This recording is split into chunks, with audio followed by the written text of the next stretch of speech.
Alors la séance d'aujourd'hui, c'est la séance A5. On est toujours dans le chapitre 2 et la séance s'appelle l'unité du vivant aux différentes échelles. Le terme unité du vivant, on l'a déjà expliqué. On l'emploie pour désigner le fait que tous les êtres vivants présentent un certain nombre de caractéristiques communes. Et comme ils ont plein de points communs, on dit qu'ils présentent une unité. On va travailler aujourd'hui sur les différentes échelles, c'est-à-dire les différents niveaux d'observation. Pour définir une échelle, on se sert de l'outil utilisé pour l'observation. Est-ce qu'on regarde à l'œil nu ou est-ce qu'on regarde au microscope? Et quel type de microscope? On va en reparler plus loin. Et on définit donc aussi des échelles, c'est-à-dire des mesures des différents niveaux d'observation du vivant. On va donc parler en kilomètres, en mètres, en centimètres ou encore en unités plus petites. Ça aussi, on va le représenter plus loin. La première chose qu'on a vue au début de l'année, c'est que la Terre se trouve à 150 millions de kilomètres du Soleil. On dit aussi une unité astronomique. Donc ça, c'est à l'échelle du système solaire. Les distances se comptent en millions de kilomètres. La Terre abrite la vie, c'est la biosphère, l'ensemble des êtres vivants, et également la lithosphère, les roches, l'hydrosphère, l'eau, et l'atmosphère, l'air. On s'est intéressé dans la séance 2 aux molécules qui caractérisent d'une part les êtres vivants, présentés ici à gauche, et d'autre part la matière inerte, présentée ici à droite. Si on revient à l'échelle d'un individu, ici on a pris par exemple un organisme humain. L'être humain, pour l'observer, il suffit d'être à l'œil nu et son organisme a une taille qui se donne en mètres. Par exemple, on dit « je mesure 1,70 m ». Cet être humain, il est constitué, si on zoome une première fois, d'un certain nombre d'appareils et de systèmes. On a parlé dans la séance A4 du système digestif, par exemple, on l'appelle aussi appareil digestif. Il est constitué, on l'a vu en dissection, du foie, de l'estomac, des intestins notamment. On avait aussi parlé du système nerveux central qui était en position dorsale. Si on zoome à nouveau, on va pouvoir observer les organes de ces différents systèmes. Par exemple, l'intestin fait partie du système digestif. Pour observer des systèmes ou pour observer des organes, on est dans un ordre de grandeur du mètre au centimètre, donc c'est encore quelque chose qu'on peut voir à l'œil nu. Si on veut zoomer encore, il va falloir utiliser un microscope, comme celui que vous avez utilisé dans la séance sur les cellules.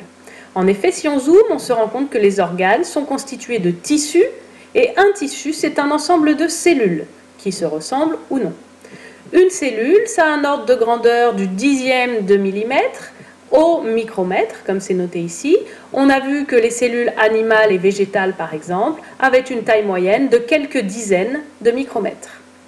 À cette échelle-là, on peut observer certains détails au microscope optique, comme on l'a fait en classe, et comme on l'a représenté sur des dessins d'observation.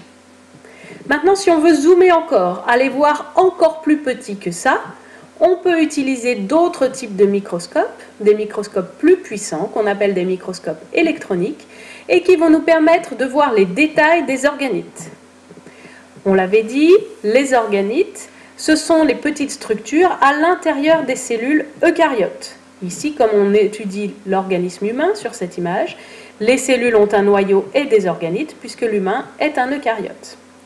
Les organites, on avait présenté par exemple la mitochondrie, qui est présente chez tous les êtres vivants eucaryotes.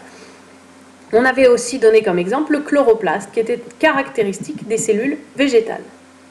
Ces organites, l'ordre de grandeur de leur taille, elle va du micromètre à une dizaine de nanomètres. Si on zoome encore, avec un zoom encore plus puissant, et là on dépasse les capacités d'un microscope électronique, donc on ne peut pas avoir d'image précise de microscopie, on arrive au niveau des molécules.